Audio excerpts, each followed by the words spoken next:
V jedro komunistične revolucije je prestrukturiranje družbenega tkiva, ki ga dosežejo z ubijanjem političnih nasprotnikov, kjerkoli po svetu, v katerikoli različici komunizma, povsod smo priča pobijanju in mučenju. Lenin je poudaril, naj se to počne na takšen način, da bodo ljudje na stotine kilometrov okrog to slišali in se bali. Ponotranjen strah potem paralizira nasprotnike in omogoča vladavino.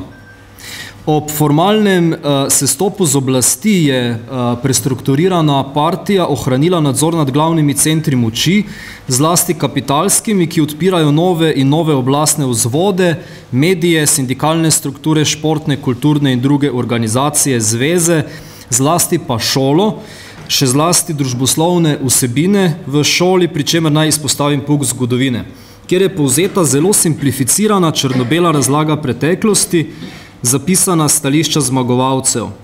Pisatelj Benjamin Walters je predlagal, naj zgodovinska srenja zapiše zgodovino še stališča žrtev. In slika bi bila bistveno drugačna. Premaganci namreč tudi nosijo v sebi lahko veliko notranjo moč. Vergil je recimo, ko je pisal svojo Eneido, torej postavlja Rim na temelje razrušene in premagane Troje. V naši zgodovini pa je lep primer moči volje in duha premaganih Vetrinsko polje in begunska taborišča v Južni Avstriji, kjer so v nemogočih razmerah razvili zelo visoko kulturno in izobraževalno dejavnost, za katero je Corselis izjavil, da nosi epske, celo herojske razsežnosti.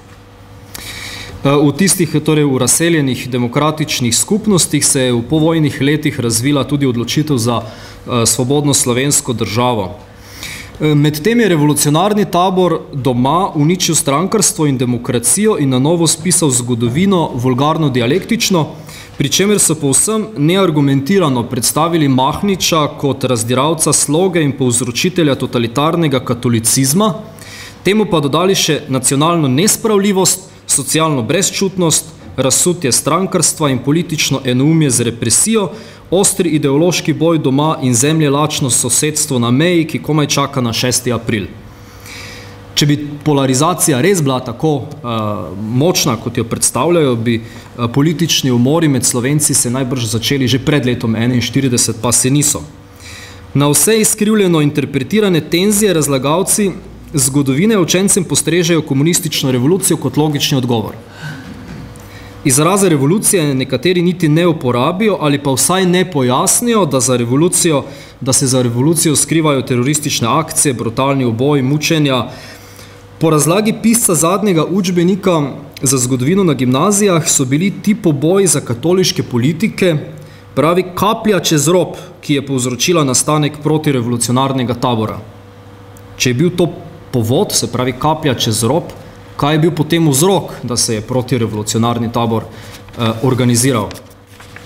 Tukidid je jasno ločeval vzrok, povod, pri nas pa nekateri tudi medijsko izpostavljeni zgodovinarji očitno nočejo tega razumeti, da je bilo torej nasilje, revolucionarno nasilje je bil vzrok za organizacijo protirevolucionarnega tabora. To ni bila nobena kaplja čez rob. Teror, ki je bil vse skozi bistvo in razpoznavni znak komunistične revolucije, skušajo pripisati pač samo volji nekih lokalnih vojvod, mainstream revolucije pa naj bi bil neomadeževan. Borovo pesem,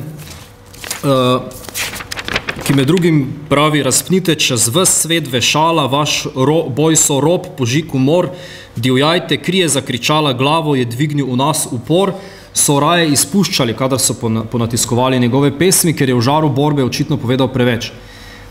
Zelo falsificiran in poenostavljen zapis zgodovine dediče revolucije, kot psi čuvaji ohranjajo in vsakemu poskusu ponovnega premisleka očitajo revanšizem. Svoji različici zgodovine so dali status dogme, ki jo verno ponavljajo. Marcel Proust je zapisal, da v svet verovanja dejstva ne prodrejo. Komunizem je neosebno verovanje z izoblikovanimi simboli, paradami, prazničnimi dnevi, svetniki, kultnimi kraji, tabuji, novim človekom, sprememba narodnega značaja kot ena ključnih točk OF, celo spovedjo. V črnih bukvah Gornje Radgone, recimo, imamo lep primer, ko so zbrane spovedi posameznikov, ki so jih vrbovali, pa partijskim peklom in partijskimi nebesi, To gospod Dežman lepo, mislim, da je upeljal te pojme in vsakemu na Slovenskem je, mislim, jasno, v katerem krogu pekla ali pa v kateri nebesni sferi se je njegova družina nahajala ali pa on sam. In v ta svet verskega fanatizma in skrajne konzervativnosti noben razumski dokaz nima vstopa. Zunaj kategorij ideologije ljudje preprosto niso čutili in razmišljali, kot ugotavlja Orlando Figes, ki piše o šepetalcih, vsako drugo misel in čustvo so ljudje občutili kot krizo osebnosti, ki naj jo ozdravi psihiatrija. Načelni in razumski dialog z vernikom komunizma je tako jalovo početje, poudarjam, ne osebni, ampak načelni dialog ni mogoč, saj med duhom evropske demokracije in s hegelijansko-stalinistično kulturo smrti, v kateri splošno žre posamičnega, človeka zeva nepremostljiv prepad. Edina pametna poteza demokratičnega tabora v političnem soočanju z režimskimi ostanki bi po mojem bilo neprestano ponavljanje abecede demokracije in sklicevanje na evropske standarde ter krepitev upanja, da demokratične sile v Sloveniji nekoč pridobijo dovoljšno politično moč, da izpeljejo nekatera nujna katarzična dejanja. V sedanjem družbeno-političnem stanju so namreč težko izvedljiva, čeprav noben demokrat ne bi smel glede na naslednjih naštetih sklepati kompromisov.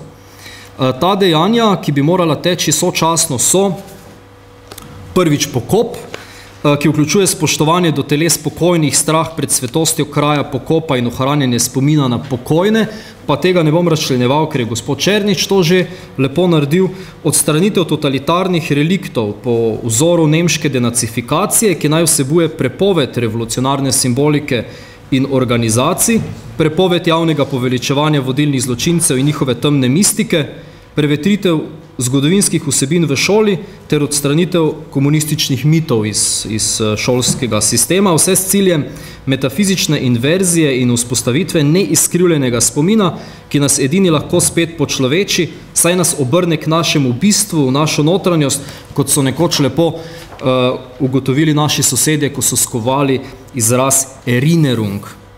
In kot zadnje pravno zadoščenje, z nekimi egzemplaričnimi kazni za izvajalce komunističnega terorja, seveda je v sedanjem trenutku to čista znanstvena fantastika, saj pravosodje samo ni razčistilo svojega odnosa do komunističnega totalitarizma. Ko sem pred dobrim letom na okrožno državno tožilstvo naslovil kazensko ovadbo zoper igralca Godniča zaradi njegovega pošiljanja nasprotniku Tita v hudo jamo, so mi odgovorili, da v tem primeru ni šlo za kaznivo dejanje spodbujanja nestrpnosti in sovraštva, saj naj bi bil Godničev namen opozoriti na določen družbeni oziroma državni problem. Atenski državnik Solon je na vprašanje, v katerem mestu se da najbolje živeti, odgovoril: v tistem, v katerem ob storjeni krivici ne prizadeti prav tako vneto, kakor prizadeti zasledujejo krivce, da jih izročijo kazni. Sami lahko presodite, kako daleč od idealnega mesta smo. Revolucionarji in njihovi somišljeniki niso do krivic zgolj indiferentni, ampak jih vsaj večji del celo odobravajo, kar se kaže v anonimnih izpadih na raznih internetnih forumih, v čečkanju sovražnih izbruhov po zidovih, skrunjenju grobov in podobno. Poleg njih pa imamo še večino povprečnih konzumerjev, ki se jim zdijo našteti katarzični koraki itak povsem brez veze, nepotrebni, a dokler ne bodo izvedeni, nas bo ta zgodovinska travma še naprej bremenila, vse nas. Najbolj tiste kontaminirane s komunistično ideologijo, pa tudi druge, ki se jim zdi, da nimajo nobene zveze s tem poglavjem naše zgodovine. Hvala lepa.